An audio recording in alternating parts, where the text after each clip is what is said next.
Good morning and a warm welcome to your show, Sunny Mornings in Boston. I'm your host, Melissa, and it's Wednesday, April 30th. You'll be interested to know. 236 years ago today, in 1789, George Washington was inaugurated as the first president of the United States. On the balcony of Federal Hall in New York City, he took the oath of office, marking the birth of a new era in American history. Washington's leadership and vision laid the foundation for the nation's future, inspiring generations to come. So now you know. And now, it's time for the weather report. This morning, it's partly sunny, and it feels like 57 degrees, with 26 mile-per-hour wind. The sunset will take place at 7:28, and it will rise again tomorrow at 6:17. It looks like we're in for a sunny Wednesday, with a high near 70 and a brisk northwest wind blowing at 13 to 17 miles per hour. Tonight, expect mostly clear skies, a low of 44 and light winds. For all you beach runners out there, the first low tide Wednesday will be at 7:45 with a high tide at 2. The nearshore buoy at Cape Cod Bay reads 47 degrees for the water temperature. Looking ahead in the weather. Expect mostly sunny skies on Thursday with a high near 65 and light northeast winds. Rain showers are likely Friday with mostly cloudy skies at a high near 75. Saturday brings more showers and thunderstorms with a high near 72. Sunday offers a chance of rain with partly sunny skies and a high near 63. Nights will be mostly cloudy with lows in the low 50s. Bonjour, food enthusiasts. This podcast is brought to you by Versailles Cafe and Pastries in Encinitas. Nestled on El Camino Real South, just north of Encinitas Boulevard, this cafe is a haven for culinary delights. Indulge in their amazing Eggs Benedict or their gluten-free crepes. You can grab a panini for lunch or just breeze on through to get your morning coffee. They are open every day from 8 to 5. So stop on by and don't forget to tell them Sunny Morning sent you. In local news, Harvard University has officially renamed its Office for Diversity and Inclusion to Community and Campus Life, responding to demands from the Trump administration. The announcement came in an email from Sherry Ann Charleston, the Chief Community and Campus Life Officer. Charleston emphasized the need to foster connections and promote a culture of belonging for all. This change aligns with recent federal pressures to discontinue diversity programs. The Trump administration's demands included restricting the admission of international students deemed hostile to America.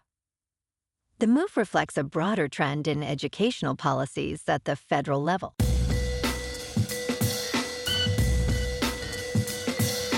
Now on to sports.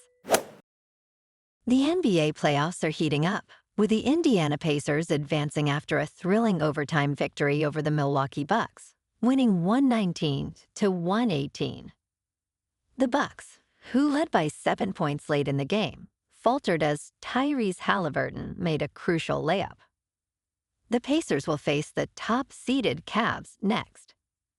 Meanwhile, the Detroit Pistons forced a Game 6 against the New York Knicks, winning 106 to 103, with Cade Cunningham scoring 24 points. The Boston Celtics closed out their series against the Orlando Magic in commanding fashion, winning 120 to 89, thanks in part to Paolo Banchero's foul troubles. In local sports. Last night in Toronto, the Sox dominated the Blue Jays 10-2. Abreu endeavors each smacked 3-run homers, leading a 5-homer barrage. Crochet earned the win with 6 innings of solid pitching. The Sox erupted in the third, scoring 6 runs, including an Abreu homer to center. Duran and Campbell added key hits in the 8th and 9th sealing the Sox's record at 17 wins and 14 losses. Tonight, the Sox take on the Blue Jays in Toronto for Game 2 of this 3-game series. Lucas Giolito, with an ERA of 2.25, faces an undecided Jays starter. First pitch is at 7:07 under the dome of Rogers Center. In top news, in a startling revelation, California's health insurance exchange, Covered California, has been transmitting sensitive personal health data to LinkedIn during a marketing campaign. Forensic testing uncovered that trackers on the website shared information about visitors' health status, including pregnancy and domestic abuse indicators. Following public scrutiny, Covered California has removed these trackers and is reviewing its privacy protocols. Spokesperson Kelly Donahue acknowledged the data sharing and emphasized efforts to safeguard consumer information. Experts have expressed alarm, stating that users expect their health information to remain confidential and protected from commercial use. In business news, Coinbase is set to launch its Bitcoin Yield Fund on May 1st, targeting annualized returns of 4 to 8% for non-United States institutional investors. The fund aims to generate yield through basis trading, which capitalizes on the spread between Bitcoin futures and spot prices. Notably, this strategy carries risks, especially with market volatility.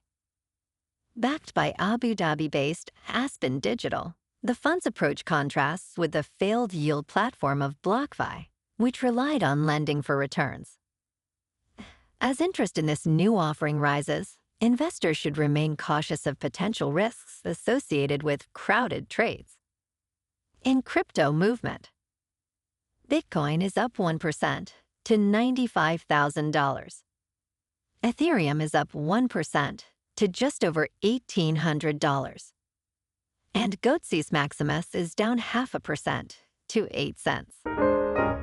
Moving on to a more local vibe. In our community spotlight on health and wellness, we are working with a national Pilates studio to bring you some free classes, so listen up. Check out Club Pilates, with several locations in the Boston area. Pilates presents a comprehensive wellness approach, cultivating strength, reducing tension, and elevating mental well-being. Scientific research affirms its benefits. So now you can check out Club Pilates for a free class. With locations in Canton, Wellesley, Hingham, Brookline, and Framingham, just be sure to tell them Sunny Morning sent you by. And now, back to the show. Let's talk tech. In the 21st century, personal data is increasingly vulnerable, with companies profiting from our information. Now, lawmakers are raising alarms about companies collecting data from brain implants. Senators Chuck Schumer, Maria Cantwell, and Edward Markey sent a joint letter expressing concern over the handling of sensitive neural data generated by brain-computer interfaces. They highlight that this data is deeply personal and often collected with few limits and vague policies. The senators urged the Federal Trade Commission to investigate companies like Elon Musk's Neuralink, emphasizing the need for stricter regulations on data harvesting that impacts our privacy and mental health. And in entertainment news, in a new review, Thunderbolts is seen as a potential lifeline for the struggling Marvel Cinematic Universe. However, many fans may find it lacks the essential viewing quality they crave. The film, directed by Jake Schreier, presents a humorous take on a group of lesser-known characters, including Yelena Belova and Ghost, who are forced to confront personal traumas while navigating chaotic missions. With a hefty budget of almost $200 million, it attempts to blend comedy with serious themes. The film's reliance on humor and a mixed ensemble may resonate with audiences, but its overall execution leaves much to be desired.